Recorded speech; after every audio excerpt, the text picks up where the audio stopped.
Hello बच्चों, let's read a given question. The question says derive second equation of motion by graphical method. So इस question का जो key concept we need to understand is the concept of equations of motion. Equation of motion. So equation of motion की जब हम बात करते हैं, basically there are three equations of motion. That is, first is v equals to u plus at. Second is displacement time equation, that is s is equals to ut plus half at square. And third equation is velocity displacement relation, that is v square equals to u square plus 2as. ठीक है. And one important thing we also need to keep in mind, this equation of motion is valid for constant acceleration case. For constant acceleration. ठीक है. So now let's try to understand this. हमें second equation of motion को derive करने बोला गया है by using graphical method. So graphical method के लिए what we will do is we will make use of velocity time graph. This is velocity, this is time, and let's suppose initial velocity of the body is u, and इस तरीके से ये constantly accelerate हो रही है, means इसकी velocity constantly बढ़ रही है और ये up to final velocity v तक जा रही है.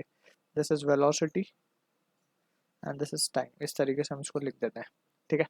फाइनली वो यहाँ तक v वेलोसिटी तक पहुंच रही है. अब यहाँ पे जो टर्म्स हमने लिखे हैं, v is final velocity, u is initial velocity, a is acceleration, t is time and s is displacement. ठीक है.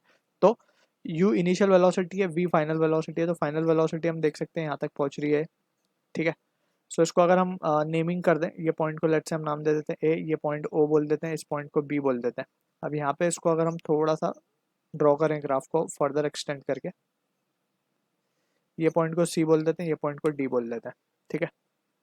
तो हमें पता है वेलोसिटी टाइम ग्राफ के अंडर का जो एरिया होता है, यानी कि ये एरिया, तो this area will give us the value of displacement.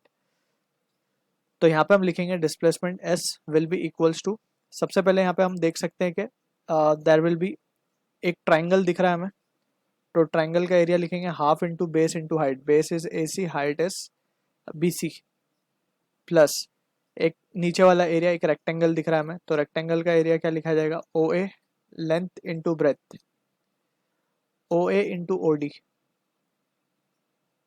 ठीक है ना.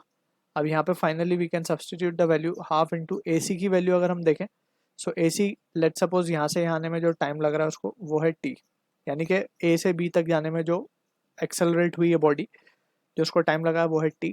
तो half into t into BC की जगह वी कैन राइट, ये वैल्यू को हम देख सकते हैं ध्यान से, it can be written as v minus of u, right, क्योंकि यहाँ तक ये u है तो ऊपर ये हो जाएगा v माइनस ऑफ u. सो यहाँ पे हम BC को लिखेंगे v minus of u, plus OA को हम लिख सकते हैं u इंटू OD को लिख सकते हैं t. So from this we can say s will be equals to half into t into यहाँ पे हम देख सकते हैं v minus u plus ut. अगर हम इक्वेशन को देखें तो हमारे पास ये ut वाला टर्म आ चुका है. Just we are left with half into a into t square, right.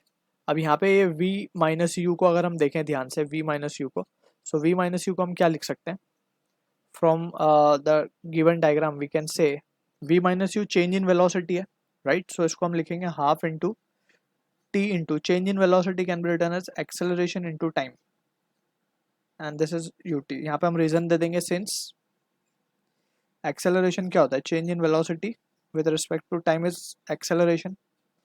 ठीक है ना. सो यहाँ पे चेंज इन वेलोसिटी यानी v माइनस यू को क्या लिख सकते हैं, इसको यहाँ मल्टीप्लाई कर देंगे a इंटू डेल्टा टी, यानी कि a इंटू टी हो जाएगा. So finally we can have the result s is equals to ut plus half a t square. So this is the equation, second equation of motion we have proved graphically. So we can write this is the answer for the question, hence proved. So I hope you understood the solution. All the best.